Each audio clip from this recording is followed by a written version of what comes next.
प्रश्नावली 6.1। इसमें हमें इन सबके मान ज्ञात करते हुए और फिर सवाल करने हैं। इस टेबल को बनाने का एक तरीका है, वो मैं आपको बताता हूँ कि सबसे पहले हम ये कितनी संख्या है 1 2 3 4 5, तो हमें इनके जीरो से मान लिखने हैं। 0 1 2 3 4 हो गए 5। अब इसके बाद इन सब में हमें 4 का भाग देना है। अपॉन 4 अपॉन 4 अपॉन 4 अपॉन 4 भाग दो इसमें। तो 0 में 4 का भाग दिया तो 0, 1 में 4 का भाग दिया तो भाग जाता ही नहीं है, तो 1/4। इससे ये कैंसिल, क्या बच गया 1/2, और ये हो गया 3/4। इसमें इसका भाग गया 1 बार। भाग देने के बाद इन सब का रूट निकालेंगे। इसका रूट निकालो, इसका रूट निकालो, इसका रूट निकालो, इसका भी रूट निकालो और 1 का भी रूट निकालो।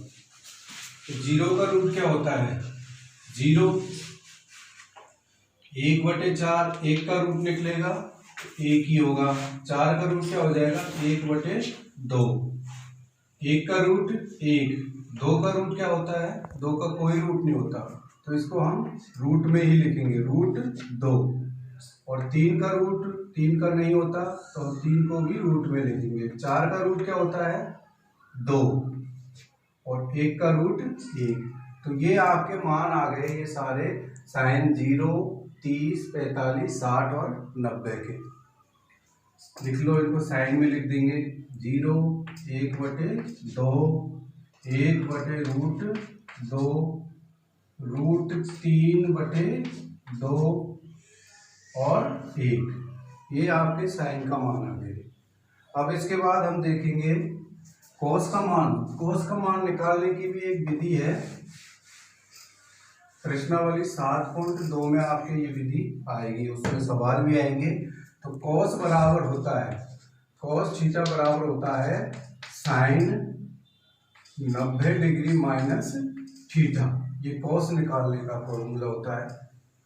अब जैसे हमें निकालना है कोस 0 डिग्री, तो यहाँ पे लिखेंगे कोस थीटा की जगह 0 डिग्री, और यहाँ पे आ जाएगा साइन 90 माइनस थीटा कितना है हमारा 0 डिग्री। तो कोस 0 का मान क्या हो गया, कोस 0 डिग्री का मान हो गया साइन 90 माइनस 0 करेंगे तो कितना आ जाएगा 90।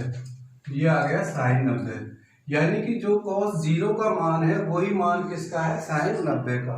तो यहाँ पे हम देखेंगे कि 90 का मान कितना आ रहा है, साइन में 90 का मान आ रहा है 1, तो वो कोस किसका मान हो गया कोस 0 का। तो यहाँ पे लिख देंगे हम, इस मान को लिख देंगे यहाँ पे। ऐसे ही हम कोस 30 का मान ज्ञात करेंगे, तो कोस 30 का मान थीटा की जगह यहाँ 30 लिख देंगे, और यहाँ भी माइनस में 0 था यहाँ पे 30 कर देंगे। तो कितना हो गया 90 माइनस 30, तो ये हो गया 60, यानी कि कोस 30 का मान हो गया साइन 60। तो यहाँ कोस 30 की जगह हम लिखेंगे साइन 60, ये वाला मान। तो ऐसे हम इनको 90 में से घटाते जाएंगे, तो इसका विपरीत मान हम यहाँ पे आ जाएगा हमारा। तो ये आ गया। अब इसका मान फिर बाद में ये आ जाएगा, और ये साइन 45 है, इसको 90 में से माइनस करेंगे तो कोस 45 आ जाएगा। तो ये भी मान हो गया हमारा √2। तो ऐसे ही साइन 90 में से 60 घटा देंगे 30 आ गया, तो साइन 30 का मान हम इसमें कोस 60 में लिख देंगे, कितना है 1/2। ऐसे ही इसका मान 0 यहाँ आ जाएगा। यानी कि ये तरीका हमारा कोस मान ज्ञात करने का है। ऐसे ही मान हम ज्ञात करेंगे टेन का।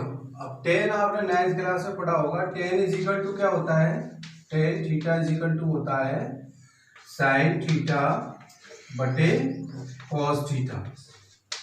यानी कि साइन में हम किसका भाग दे देंगे कोस का, तो हमारा टेन आ जाएगा।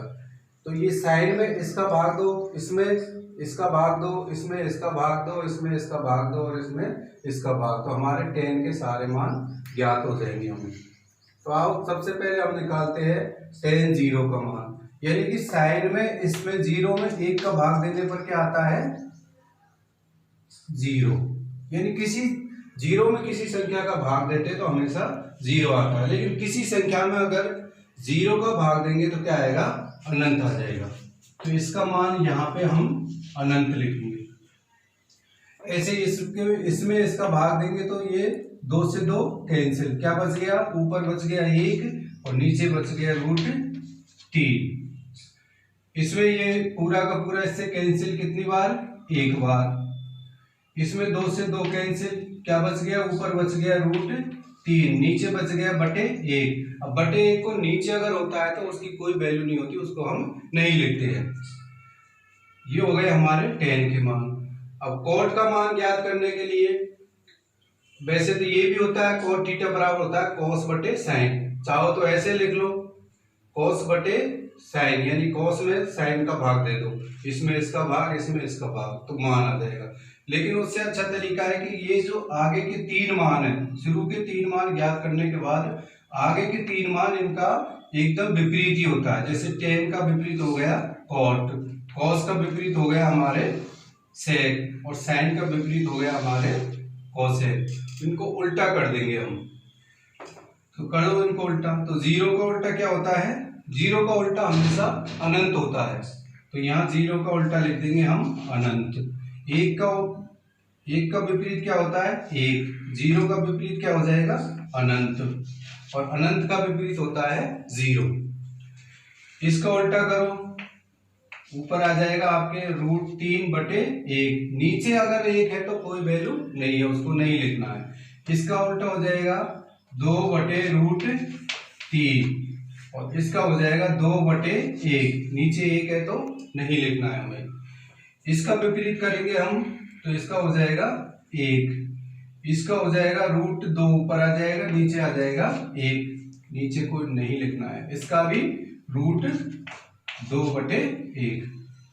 इसका करो √3 का, अब यहाँ पे /1 था ना हमारा नीचे, तो ऊपर आ जाएगा 1 और नीचे आ जाएगा √3।